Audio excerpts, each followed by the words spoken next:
Estamos viendo una serie que se llama La Familia, y en esta serie pues vamos a ver temas referentes a esto, ¿verdad? Y es porque la sociedad está atacando los preceptos, las normas, los estatutos que Dios ha establecido desde un principio. La semana pasada hablamos del matrimonio. ¿Cuál es el matrimonio conforme a la voluntad de Dios?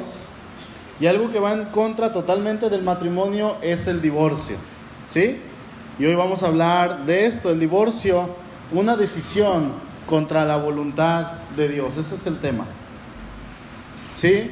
Y voy a comentarles lo que le comenté la semana pasada. Si estamos casados, pues tratemos de permanecer casados, ¿verdad? Aunque aquí en la iglesia, a pesar de que hay varios matrimonios, o tenemos muchos matrimonios, también tenemos muchas personas que se han divorciado, se han separado, se han dejado. Tenemos algunas que son viudas, otras que son viudos. Y bueno, sea cual sea la situación en la que en este momento nos encontremos, el Señor quiere hablar a nuestro corazón. Y si ya pasamos por esto, bueno, el Señor quiere capacitarnos para que podamos ser de bendición para otras personas. Amén. A los jóvenes, pues este tema es para que vayan preparando, ¿verdad? Motores, vayan prendiéndolos, y para que cuando llegue ese momento de estar casados, este tema no se mencione en lo que es su matrimonio. ¿Ok? Ahora, divorcio, una decisión contra la voluntad de Dios. Estamos en una sociedad, hermanos, que cuando hablamos de matrimonio, al momento de pensar en matrimonio, a veces ya estamos pensando en la palabra divorcio. Y eso es por el motivo de que estamos tan acostumbrados que cuando vemos un matrimonio, generalmente vemos también un divorcio. El divorcio es algo ya tan común en nuestra sociedad. En los tiempos antiguos, y no necesito irme a los tiempos de los patriarcas porque también se divorciaban. En los tiempos anteriores, 2, 3 generaciones anteriores a nosotros, de hecho la palabra divorcio era algo que casi no se pronunciaba. Era algo que cuando alguien lo mencionaba era así como, ¿no? Porque no se mencionaba casi, las personas no pensaban en esto. Cuando una persona se casaba, hacía un compromiso total. Primeramente era un compromiso delante de Dios, sabiendo qué estaban haciendo. Era un compromiso con la persona con la que estaba casándose en ese momento, ¿sí? Tanto la esposa hacia el esposo como el esposo hacia la esposa estaban haciendo un compromiso. Era un compromiso con los padres de ambas partes y era un compromiso con la sociedad, ¿verdad? Bueno, cuando una persona piensa en casarse ahorita en pleno siglo XXI, de alguna manera también ya está pensando en la posibilidad de divorciarse. Conozco un pastor que se casó hace unos años y todavía no estaba casado y ya estaba pensando, ¿verdad?, que en su acta de matrimonio iba a decir bienes separados. Y yo dije, órale, pues son sus cosas, las de ellas son sus cosas, ¿no? Bueno, no sé si llegue aquel día, esperemos que no, pero ya estaba pensando en aquella posibilidad, ¿verdad?, siendo un siervo de Dios. Y creo que todos tenemos uno que otro conocido que se ha separado por X causa, ¿sí? Todos conocemos a alguien. Y hermanos, ¿qué es lo que está pasando ahora en la iglesia de Cristo? Resulta que este pensamiento del divorcio también ha llegado a la iglesia de Cristo. Y nosotros como iglesia deberíamos de tener en cuenta el pensamiento que Dios tiene acerca del divorcio, el cual se encuentra en Malaquías capítulo 2. Vamos a buscar Malaquías, por favor. Malaquías capítulo 2, versículo 14 en adelante, si me ayudan en su Biblia, por favor. Se los voy a leer en la Reina Valera 60. Malaquías es el último libro del Antiguo Testamento. Está pegadito a Mateo, ¿sí? Y es el último profeta que habla en el nombre del Señor. ¿Ya llegaron? Dice el versículo 14, mas diréis, ¿por qué? Porque Jehová ha atestiguado entre ti la mujer de tu juventud, contra la cual has sido desleal, siendo ella tu compañera y la mujer de tu pacto. ¿No hizo él uno, habiendo en él abundancia de espíritu? ¿Y por qué uno? Porque buscaba una descendencia para Dios, Guardaos pues en vuestro espíritu y no seáis desleales para con la mujer de vuestra juventud, porque Jehová, Dios de Israel, ha dicho que él aborrece el repudio y al que cubre de iniquidad su vestido, dijo Jehová de los ejércitos. Bueno, estamos leyendo Malaquías. ¿Quién fue Malaquías, hermanos? Malaquías fue un profeta que confrontó al pueblo por su negligencia respecto al templo y su falsa y profana adoración que el pueblo tenía hacia Dios, ¿verdad? El propósito principal que tiene Malaquías es enfrentar al pueblo por su pecado y decirle, están haciendo mal, pero pueden restaurar su relación con Dios. Han sido desleales, han sido fieles, pero pueden restaurar su relación con Dios. Ese es el mensaje principal de este libro profético de Malaquías, ¿verdad? Las palabras que Malaquías habla al pueblo judío recuerdan la desobediencia voluntaria que ellos habían tenido hacia Dios. No fue una desobediencia que alguien les impuso o que haya sido sin querer queriendo, ¿verdad? No, fue una desobediencia voluntaria. Y si leemos el bosquejo rápidamente de Malaquías, podríamos decir que la desobediencia fue primeramente con los sacerdotes. Si me ayudas, David, por favor. También ellos habían deshonrado el nombre de Dios. ¿Qué más había hecho el pueblo de Dios? Habían tenido una adoración falsa hacia el Señor, habían llevado a otros a pecar y habían quebrantado las leyes de Dios. Y por si fuera poco, el pueblo le llamaba bueno a lo que era malo. El versículo 17 del capítulo 2 dice así: ustedes han cansado al Señor con sus palabras. Se lo estoy leyendo en la NBI. Y encima preguntan, ¿en qué lo hemos cansado? O sea, eran todavía descarados, ¿sí? En que dicen, todo el que hace lo malo agrada al Señor, y Él se complace con ellos, y murmuran, ¿dónde está el Dios de justicia? Todavía se preguntaban, ¿dónde estaba Dios, verdad? Cuando ellos estaban haciendo lo malo, cuando ellos estaban pecado. Bueno, resulta que hoy en día también tenemos ese pensamiento de que a lo malo le llamamos bueno, y a lo bueno le llamamos malo, tal y como nos lo dice Isaías capítulo 5, ¿verdad? ¿Por qué? Porque cuando una persona, un matrimonio se separa, se divorcia, le llaman bueno, ¿verdad? Dicen que es lo mejor para la pareja, que cada quien va a hacer las cosas mejor. Pues fíjate que están sufriendo los dos, ¿por qué no se separan? ¿Por qué no se toman un tiempo? Y es lo que se da en cuanto a consejo, ¿verdad? Cuando yo era pequeño, hace unos meses atrás, decía en la mañana, mis papás se peleaban, y de esas peleas que a veces tienen los papás fuertes, que había gritos, y en uno de esos gritos, en una de esas peleas, en algunas, salía la palabra divorcio. Y cuando esta palabra salía de los labios de ellos, de repente llegaba mi papá y decía, hijo, te vas a ir conmigo, ¿verdad? O te vas a ir con tu mamá. Ay, Dios, espérate.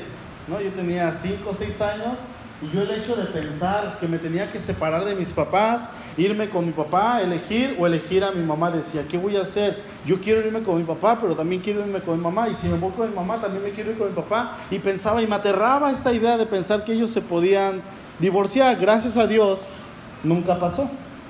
Eran pleitos, se contentaban, y bueno, pues ya, seguía todo normal, ¿verdad? Hoy en día yo he escuchado a muchos jóvenes decir que es mejor que sus padres se separen para que todo pueda fluir mejor. Pero hermanos, esa no es la voluntad de Dios. Los hijos ven tanto dolor, tanto sufrimiento, que prefieren que los papás estén separados para que no pase eso, cuando el padre es el que debe de llevar la batuta, ¿verdad? Es el que debe llevar la responsabilidad, es el pastor de la casa, la mamá también lleva la responsabilidad. Eso es un trabajo en equipo, pero no se lleva a cabo, y es por eso que surgen los divorcios. Porque ambas partes no quieren participar, no quieren actuar, ¿verdad? Bueno, vamos a ver el matrimonio desde dos ángulos totalmente diferentes. Primeramente, el matrimonio como un contrato. Y en segundo lugar, el matrimonio como un pacto, ¿ok? Vamos a analizar rápidamente cada una de estas dos y vamos a ver qué es el matrimonio como un contrato. ¿Qué es un contrato? Un contrato es un acuerdo entre dos o más personas en el que se especifica que uno hará determinada cosa, mientras que el otro tiene que cumplir con otra determinada cosa. ¿Sí? Eso es un contrato. Por ejemplo, yo voy con el banco y quiero sacar un carro. Y le digo al señor del banco, ¿verdad? Oiga, señor banco, necesito que me preste tanto dinero y yo le voy a estar pagando a tanto tiempo, tanta cantidad, y así va a ser. Y hacemos un contrato. Es que necesito comprar un auto. Compro el auto y resulta que no cumplo con los pagos, yo no cumplo mi parte, entonces el banco tiene todo el derecho legal de venir y quitarme el carro, ¿verdad? ¿Por qué? Porque yo no cumplí con mi parte del contrato.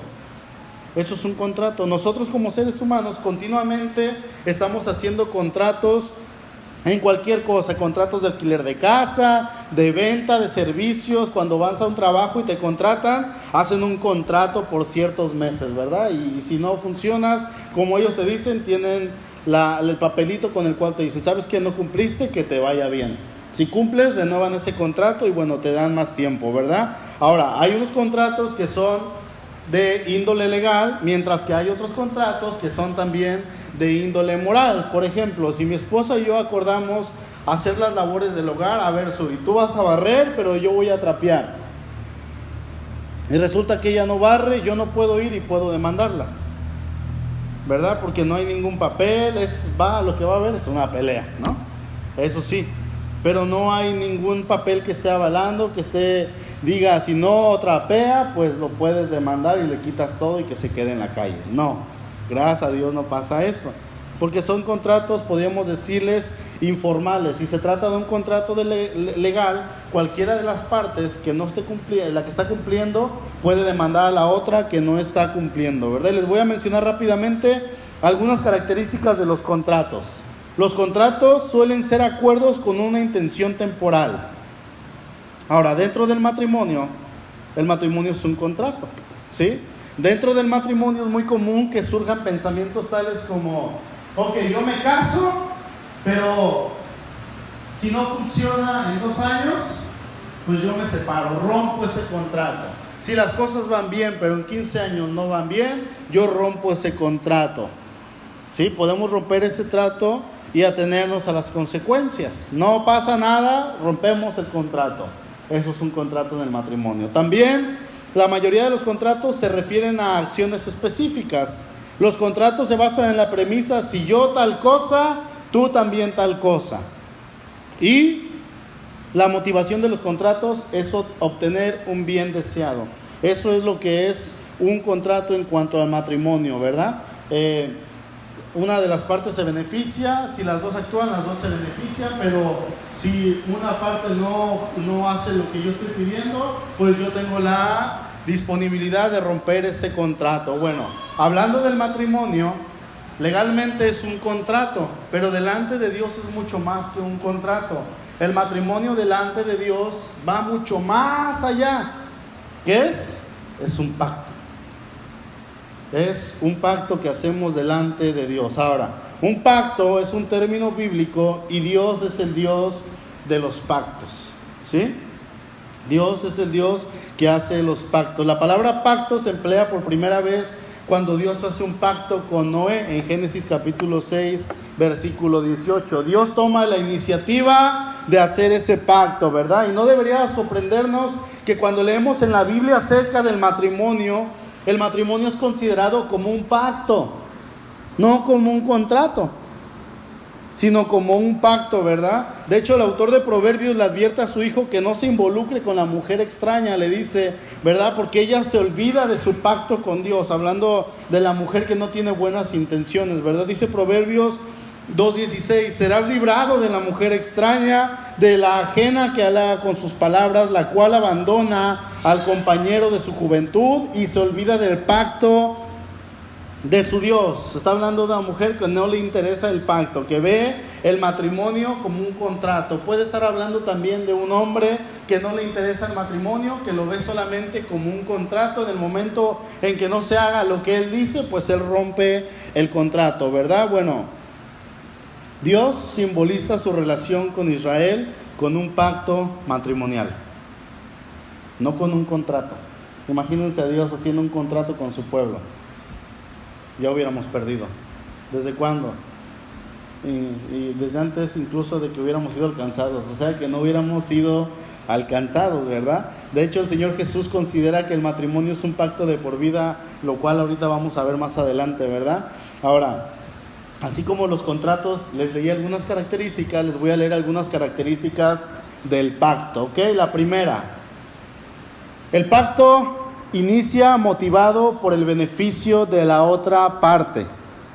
Ese es el principal interés de un pacto, ¿verdad? Los pactos nacen por el deseo de ministrar a la otra persona, no de manipularla ni de obtener algo a cambio, sino que es para ministrar, para bendecirla. Dios establece un pacto con Noé, no para que Noé lo amara, ¿verdad? Noé, ven aquí, Señor. No, voy a hacer un pacto contigo. Oh, Señor, te amo. No. Dios establece un pacto con Noé que nace de la preocupación de Dios para el bienestar de Noé. De hecho, leemos que el agua baja, se seca, Noé se establece donde queda el arca y al poquito tiempo dice que Noé se emborracha, ¿verdad? Qué fiel pudo haber sido Noé, ¿no? Podríamos decir. Bueno, Dios sigue fiel aún en esto, ¿verdad? En los pactos la gente hace promesas incondicionales. Esa es la número 2. La número 3, los pactos se basan en un amor incondicional. La palabra amor en el Antiguo Testamento es Gesed y en el Nuevo Testamento es ágape. Gesed denota misericordia, es lo que se traduce. Y ágape se traduce como esa clase de amor que es paciente y bondadoso, que todo lo sufre, todo lo espera, todo lo soporta. ¿Dónde encontramos este amor? En 1 Corintios capítulo 13, ¿verdad? Es el amor que tiene Dios para sus hijos. Bueno, este amor incondicional es una elección. Por eso Pablo le ordena a los esposos que amen ¿a quién? ¿A quién? A sus esposas. Efesios capítulo 5, versículo 25, dice Pablo: esposos, maridos. Vamos a traducirlo al siglo de hoy. Machos alfa, ¿dónde están? Esposos, amen a sus mujeres así como Cristo amó a la iglesia y se entregó a sí mismo por ella. Amén.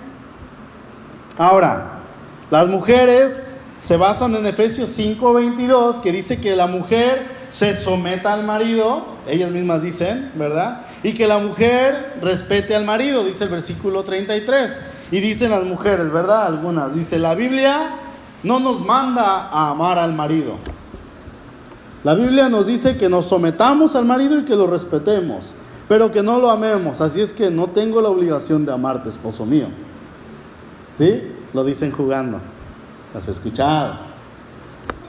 Pero ¿qué creen, hermanas? Esto es una mentira. La Biblia también dice a las mujeres que deben amar a sus esposos. Tito capítulo 2, versículo 4, Pablo le dice que a las mujeres mayores que enseñen a las jóvenes a amar, ¿a quién? A sus maridos y a sus hijos. Cuando la Biblia nos pide que hagamos algo, nos da una instrucción, es porque lo podemos hacer. Que Señor, ¿no conoces a mi marido? ¿Es imposible de amarlo? No, sí lo conoce. Señor, ¿no conoces a mi esposa? Si la conocieras poquito, no me pedirías este mandamiento. Si la conoce y si Él te lo pide, es porque se puede, ¿verdad? Tú y yo vamos a elegir la actitud que tenemos para nuestro cónyuge, ¿verdad?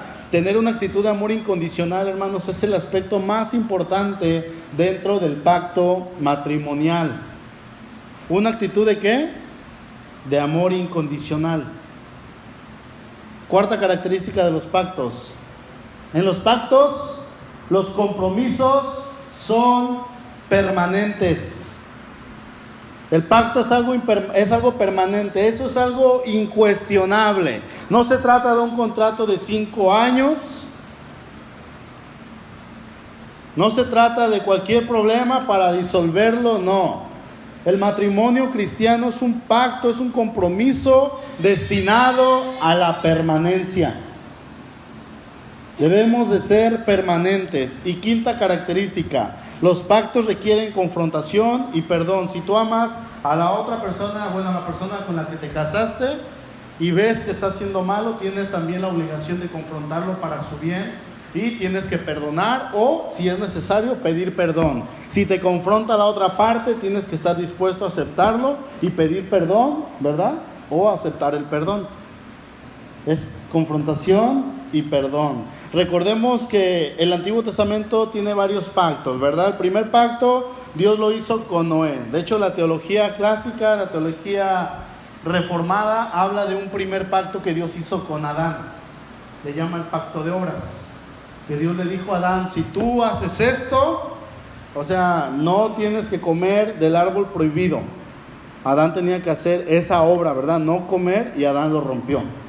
Bueno, el segundo pacto entonces sería el pacto de Dios con Noé, después el pacto de Dios con Abraham, después el pacto de Dios con Moisés, lo vemos con Josué, con David y otros personajes en la Escritura, ¿verdad? Bueno, si leemos acerca de estos pactos, hermanos, nos va a sorprender la clase de fracasos y de fallas que el pueblo de Israel tiene hacia los pactos que Dios establece con ellos. Y yo te pregunto, cuando lees la palabra, ¿tú lees que Dios los abandonó? Nunca. Siempre estuvo con ellos. Dios se mantuvo firme a su pacto. ¿Pasaba por alto sus caídas? Tampoco.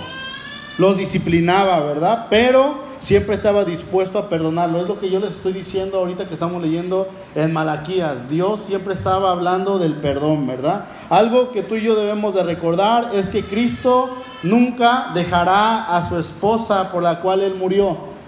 Nosotros somos la esposa de Cristo. Permanecer casado, por lo tanto, no se trata, escucha esto, de permanecer enamorado. Se trata de guardar el pacto. Pero, ¿para qué voy a estar con una persona toda la vida nada más por guardar el pacto? No voy a decir, pues ámala, ámalo. Es que yo tengo que estar con él toda la vida, ya no lo soporto, pues los años que me restan, ¿ya qué? Por guardar el pacto. ¿Cuántos años tienes? No, pues 26, hijo, tienes tu vida por delante. Ámalo, ámala, el amor es una decisión. Si tú decides amar a la otra persona, tú decides brindarle todo tu amor, entonces te la vas a llevar pues muchísimo mejor, ¿verdad? Hasta que la muerte nos separe o mientras vivamos los dos. Es una promesa sagrada de pacto. Es la misma promesa que Jesús le hizo a su novia cuando murió por ella, ¿verdad? Por lo tanto, hermanos, lo que hace que el divorcio sea tan horroroso a los ojos de Dios no es simplemente el rompimiento del pacto con tu esposo, con tu esposa, sino que implica distorsionar a Cristo y a su pacto con la iglesia. Recordemos que nosotros como iglesia nos vamos a casar con el Cordero, ¿sí? Y el Señor tiene un pensamiento de eternidad. Jesús murió por los pecadores. Él forja un pacto en el fervor candente de su sufrimiento en nuestro lugar, ¿verdad? Hizo propia a una novia imperfecta con el precio de su sangre y la cubre con prendas de su propia justicia. Y Él es firme, Él es fiel. Mateo 28:20 dice, yo estoy con ustedes hasta el fin de los tiempos. O sea, no los voy a dejar. Hebreos 13:5 dice, nunca te fallaré, jamás te abandonaré. Siempre voy a estar contigo. Con el matrimonio Dios quiso exhibir al mundo la realidad del Evangelio. Es por eso que aún en los matrimonios que no conocen a Cristo y guardan el pacto pueden ver esta bendición. El matrimonio es un sinónimo del Evangelio de Cristo. Sí, es algo tan grande, tan hermoso que Dios hace. Es por eso que Dios aborrece tanto el divorcio. Ahora, acompáñenme por favor a Mateo capítulo 19. Jesús está enseñando acerca del divorcio y aunque el Señor Jesús nunca se casó, porque no venía a eso, podemos decir que Él conoce ampliamente sobre este tema, ¿verdad? Él es el hombre más sabio sobre este tema. ¿Por qué? Porque Él lo creó. Él es el creador del matrimonio. Mateo capítulo 19.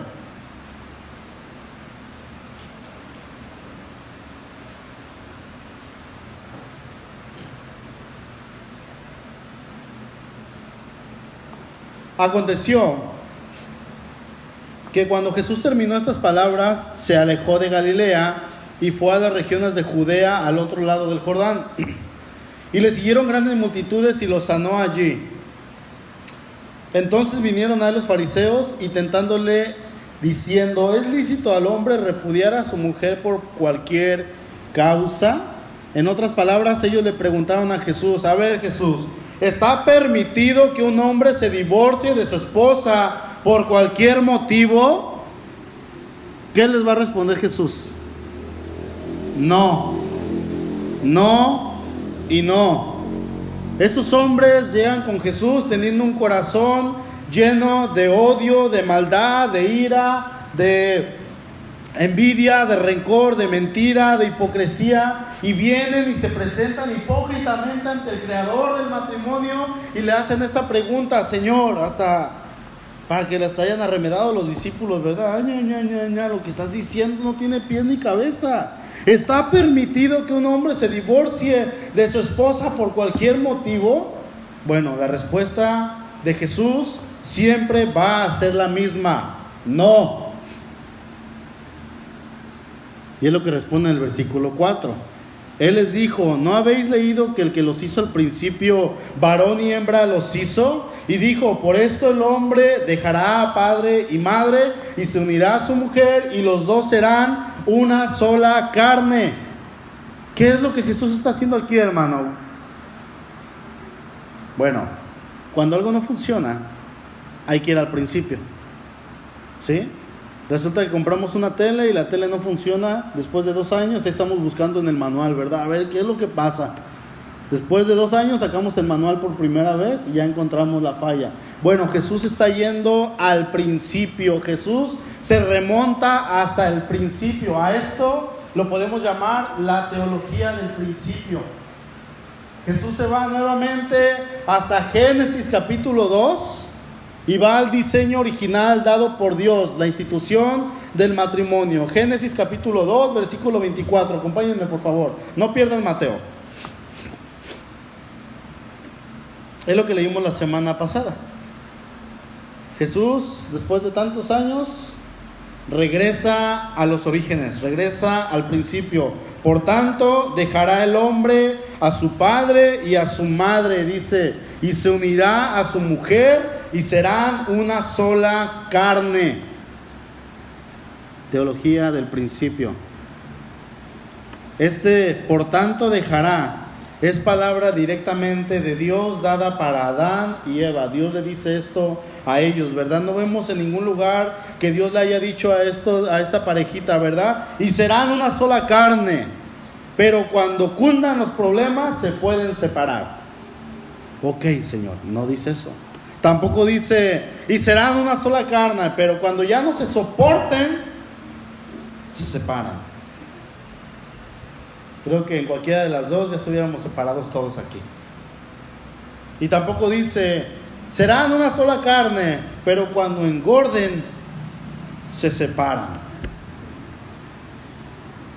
Menos, todos estaríamos totalmente separados, ¿verdad? No habría ni un matrimonio, bueno, a lo mejor uno que otro. Porque de repente pensamos en eso, ¿verdad? Es que ya está gorda, ya está gordo, ya no me gusta. Bueno, ¿que no hiciste un pacto en un principio? Sí, pero a ver, no te pudiste controlar, tienes 18 hijos y quieres que esté delgada, ¿no? Bueno, es una exageración, ¿no? Ese serán una sola carne, debe ser ¿para cuándo? Para toda la vida. Ahora, Jesús no solamente se queda ahí, sino que podemos decir que Jesús perfecciona este mandamiento, ¿verdad? Jesús lo completa, Jesús le añade, dice el versículo 6, así que no son ya más dos, sino una sola carne. Por tanto, es lo que Jesús agrega, escuchen esto, por tanto, lo que Dios juntó, no lo separe el hombre. Lo que Dios juntó, no lo separe el hombre ni la mujer. Se supone que entendemos este mandamiento. Los fariseos se acercan al Señor y le mencionan lo que ellos leyeron en el Antiguo Testamento y lo que ellos usaban, ¿verdad?, como pretexto para divorciarse. Dice el versículo 7, ¿por qué pues mandó Moisés dar carta de divorcio y repudiarla? Bueno, ellos estaban citando Deuteronomio 24:1. Se los leo en la Nueva Versión Internacional. Dice: si un hombre se casa con una mujer, pero luego deja de quererla por haber encontrado en ella algo indecoroso, solo podrá despedirla si le entrega un certificado de divorcio. O sea, que se podían divorciar por cualquier cosa. Los judíos tenían sus niveles de rabís. Estaban los rabinos y estaban los super rabinos. Bueno, los super rabinos eran hombres que habían dejado cosas escritas, y en el tiempo de Jesús había habido dos super rabinos. Uno se llama el rabino Iliel, no se llama así, ese descártenlo, perdón. El otro era el rabí Sham, ese sí me acuerdo. Bueno, uno de estos rabinos decía que un hombre podía, basado en este versículo, que un hombre podía separarse de su esposa si ella estaba calentando el pan, y si el pan se le quemaba, decía: no sirves para nada, yo me quiero divorciar de ti. Y le entregaba una carta: ahí está, tu acta de divorcio, que te vaya bien. Y la mujer se iba: porque no hay pan. ¿Se imaginan? Hay chicas que se les seca el agua. Otro rabino decía: si tú te casas con tu esposa y ya vas bien en tu matrimonio y dices: ay, me gusta mucho, ¿verdad? Pero de repente encuentras otra que te guste más y está más bonita que tu esposa, esa es razón suficiente para dejarla e irte con la otra. Y ellos decían: no, pues así sí funciona, así sí están las cosas requete bien, ¿verdad? Dios había dado instrucciones en su ley, en la ley, ¿verdad? En Éxodo capítulo 20, Deuteronomio capítulo 5 están los 10 mandamientos. Bueno, en el mandamiento número 7, Dios habla de algo que está prohibido para el Hijo de Dios, porque el cometer adulterio, cuando está hablando del adulterio, lleva al matrimonio hacia la destrucción. Deuteronomio 5:18, Dios dice: no cometerás adulterio. El adulterio es la única manera, podríamos decirlo, de poder desvanecer el matrimonio de una manera que Dios lo pueda permitir. Pero Dios le dice a sus hijos: no cometas adulterio. ¿Por qué? Porque vas a destruir tu matrimonio. Ahora, hablando de Deuteronomio capítulo 24, versículo 1, ¿por qué Moisés da este mandamiento acerca de divorciarse de una mujer por cualquier cosa? Bueno, hay que irnos al contexto. Hay que irnos a la cultura de aquel tiempo. ¿De dónde acababan de salir los israelitas? De Egipto. ¿Cuánto tiempo estuvieron allí? 430 años. Ahora, todos los que salieron de ahí eran personas analfabetas. Eran contados con los dedos los que sabían leer, los que sabían escribir. ¿Por qué? Porque todos habían sido esclavos, no tuvieron acceso a la educación, no tuvieron acceso a una enseñanza correcta. Bueno, ellos salen de este lugar de Egipto, y en Egipto tenían la costumbre muy marcada, muy arraigada, de divorciarse de su esposa por cualquier motivo. Y los israelitas salen con esta idea en la cabeza, en la mente, y Moisés, yo me imagino que a lo mejor luchó con ellos, intentó decirles, y ellos tenían esta idea súper arraigada en su mente. No, es que así le hacíamos allá y así va a ser, ¿verdad? Bueno, Moisés pone esta cláusula. ¿Por qué? Porque no iba a ser arraigada fácilmente. No iba a ser abolida fácilmente. Podríamos decir que de alguna manera Moisés lo toleró. Es por eso que Jesús dice en Mateo 19:8, dice que Jesús les dijo: por la dureza de vuestro corazón, Moisés les permitió repudiar a sus mujeres. Y otra vez Jesús se remonta ¿a dónde? Al principio. Dice: más al principio no fue así. El divorcio en aquellos tiempos y aún en estos tiempos pasa principalmente por una causa en el hombre y en la mujer. ¿Cuál es esa? Por la dureza del corazón. Jesús les está diciendo en otras palabras, considerando el estado moral tan bajo que tenían y su incapacidad de soportar el estricto orden de la ley original, Moisés les permite repudiar a sus mujeres. Él toleró la debilidad del rigor del vínculo matrimonial, no como aprobando una medida, sino para prevenir males peores, porque el hombre era demasiado machista. ¿Sí? Y si el hombre ya no quería vivir con su esposa, pues era capaz de hacer cualquier cosa, ¿verdad? Pero Jesús nuevamente vuelve otra vez a la teología del principio y dice, ¿verdad? En el versículo 8, más al principio no fue así. Jesús dice esto para que los oyentes que estaban en ese momento entendieran cuál era la voluntad de Dios. Entre los oyentes estaban los discípulos, ¿verdad? Y Jesús da las pautas, da la instrucción de que alguien puede divorciarse solamente por una causa. Versículo 9. Y yo les digo que cualquiera que repudia a su mujer, salvo por causa de fornicación, y se casa con otra, adultera.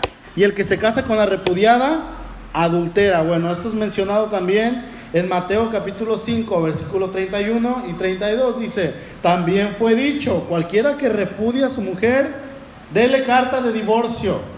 Pero yo les digo que el que repudia a su mujer, a no ser por causa de fornicación, hace que ella adultere, y el que se casa con la repudiada, comete adulterio. El designio de Dios para el matrimonio es que sea de un estado permanente. La ley de Moisés no fue dada para hacer fácil el divorcio. Ahí como está escrito en la ley de Moisés parece que es facilísimo, ¿verdad? Más bien constituía una restricción a la costumbre del divorcio que se llevaba en Egipto de una manera fácil, dándole a la mujer de alguna manera algún tipo de protección, ¿sí? Ahora, los discípulos que escuchan esto dicen en el versículo 10, la última parte, Señor, si así es la condición del hombre con su mujer, dice, pues no conviene casarse. ¿Por qué dicen esto? Bueno, porque ellos tenían la enseñanza de los rabinos, de los fariseos, de todos estos hombres, ¿verdad? Ellos tenían en mente que ellos se podían divorciar de su esposa por cualquier cosa. Y Jesús les enseña que al principio no fue así. A ver, chicos, esto no es así. Y al final del versículo 12, la última parte, Jesús dice, el que sea capaz de recibir esto, que lo reciba. O sea, Jesús está diciendo, si realmente puedes hacer esto de casarte, hazlo. Si te vas a casar con el pensamiento de divorciarte, mejor no lo hagas. ¿Por qué? Recuerda, dice Jesús, desde el principio no ha sido así. Y los jóvenes se casan ya con el pensamiento de cómo se van a divorciar. Los jóvenes de hoy en día, ¿verdad? Como iglesia, hermanos, estamos cayendo exactamente en lo mismo que el mundo está cayendo. En los últimos años, dice el INEGI, que el número de divorcios en México se ha incrementado considerablemente. Les voy a leer algunas cifras reales aquí en nuestro país, ¿sí? De los últimos años. En 2011, la cifra se ubicó en 91,285 divorcios. 2011.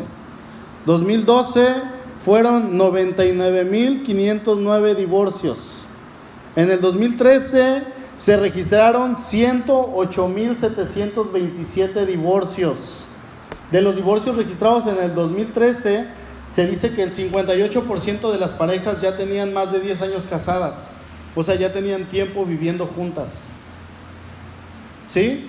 Ahora, faltan los años que siguen, ¿verdad? Pero vamos un poquito atrás. En el año de 1980, hace 40 años, por cada 100 matrimonios había solamente 4 divorcios.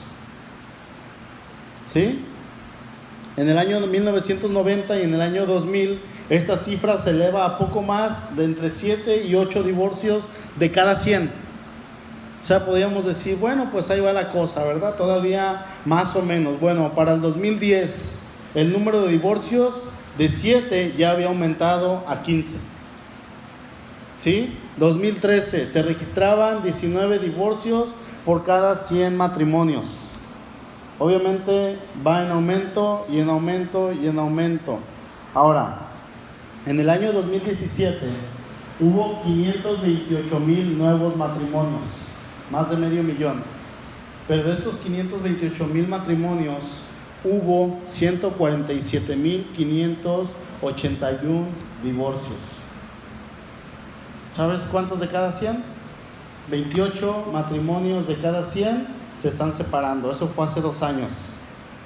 Si lo analizamos hoy en día, quizá ya va a llegar a los 31, 32 de cada 100. ¿Sí? Eso es lo que está pasando en nuestro país. La revista Forbes México dice que mientras las uniones legales entre mexicanos heterosexuales están disminuyendo, o sea, entre un hombre y una mujer, los matrimonios gay van en ascenso. Esos van para arriba y esos no se separan, Eso es lo que está pasando en nuestro país. Resulta que los divorcios también están sucediendo dentro de la iglesia de Cristo, y eso es porque no hemos entendido la magnitud de lo que es el matrimonio. La semana pasada dijimos que el matrimonio es un simbolismo aquí en la tierra de la iglesia casada en la eternidad con el Señor. El matrimonio es algo tan preciado para Dios, y Él quiso dejarlo así, que en el principio la Biblia comience con una boda y en el final la Biblia termine con una boda. Es tan importante el matrimonio. Pensar lo contrario va en contra de la voluntad de Dios. Es por eso que Dios dice en Malaquías 2:14: yo aborrezco el matrimonio, dice el Señor Dios de Israel. Yo lo aborrezco. El divorcio, gracias. Yo aborrezco el divorcio.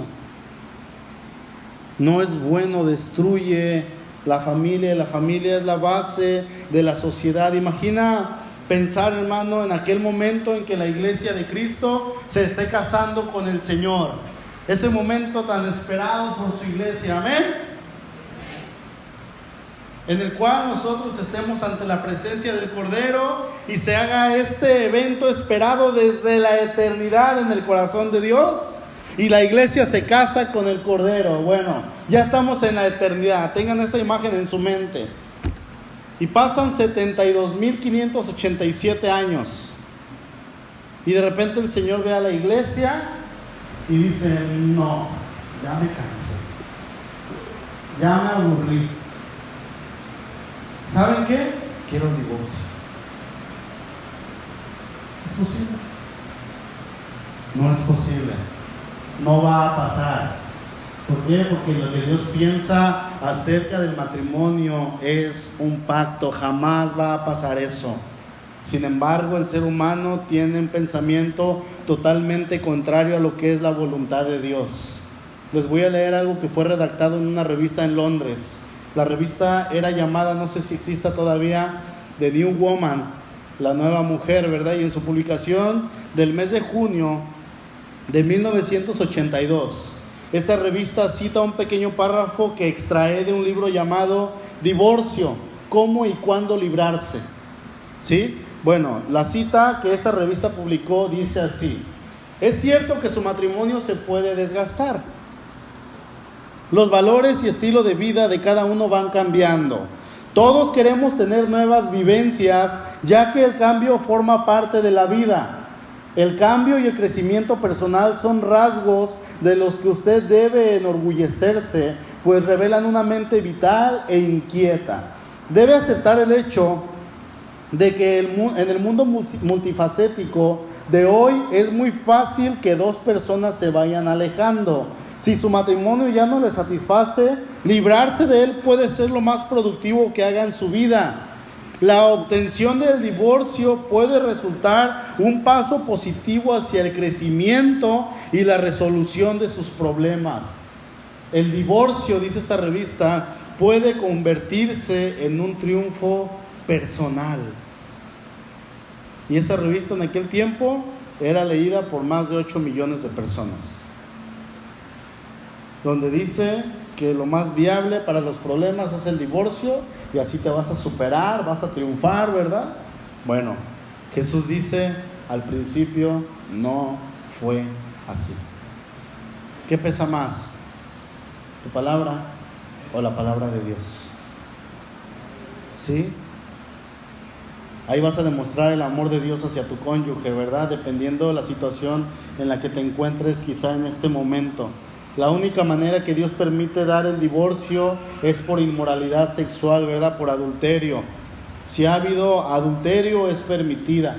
La otra es por la dureza del corazón, pero ¿sabes qué? Jesús no aprueba esa. Jesús no aprueba esa. La persona ofendida en el adulterio puede rehacer su vida con alguien más si así bien lo desea, y ¿sabes qué? Dios está de acuerdo con eso. La persona que enviuda puede rehacer su vida con alguien más si así lo desea, y ¿sabes qué? Dios está de acuerdo con eso.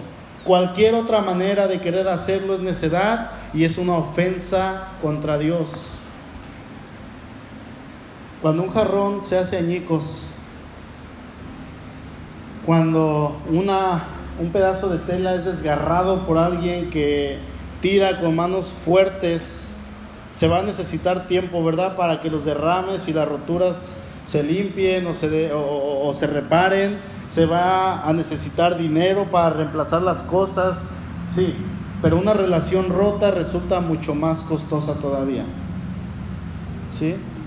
La infidelidad, la desconfianza, las palabras cargadas de odio, los votos quebrantados, despedazan y desgarran los delicados lazos personales y van a provocar heridas que no se curan fácilmente.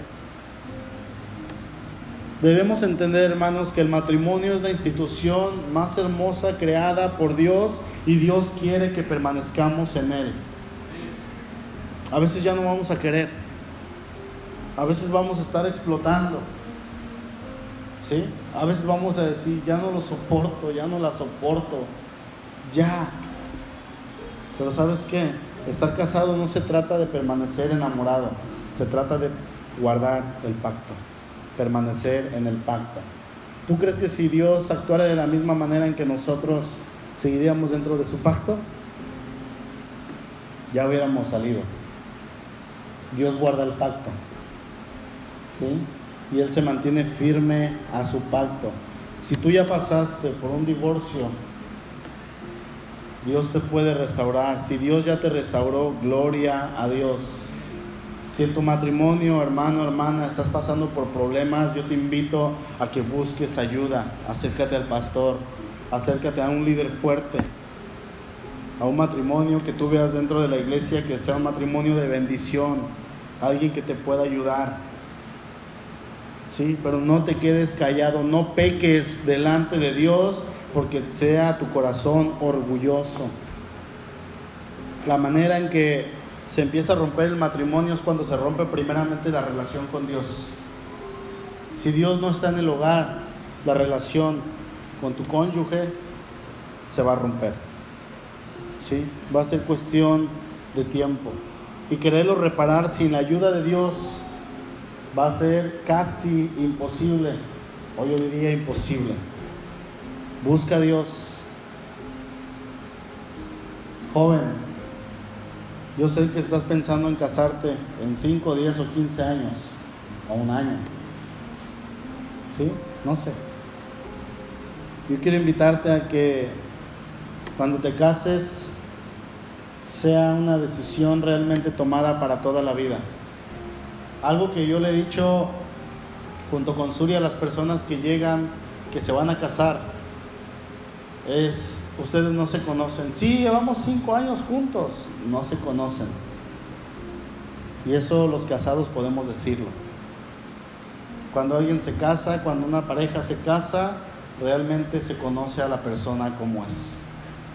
¿Sí? Porque en el noviazgo todo es miel sobre hojuelas. Aunque ya eructe, aunque ya se suene las narices, eso son cositas sin importancia. Cuando una persona se casa con su esposo, con su esposa, realmente va a salir quién es la otra persona. No, yo quiero, ¿verdad? Es por eso que las muchachitas, los muchachitos que se casan en yugo desigual, sufren. ¿Por qué? Porque cuando son novios todo es miel sobre hojuelas, pero ya casados viene el sufrimiento. Entonces, jóvenes, casaderos, futuros, yo les invito a que cuando piensen en matrimonio tomen una decisión correcta, bien orada por Dios. Y si Dios les dice no, es no. Aunque estén enamoradas, aunque estén enamorados, si el Señor les dice no, es no. ¿Sí? Respeten la voluntad de Dios. Como les decía la semana pasada, no hagan sufrir a la otra persona. No echen a perder una vida, por favor. Amén. Inclinen su rostro, por favor.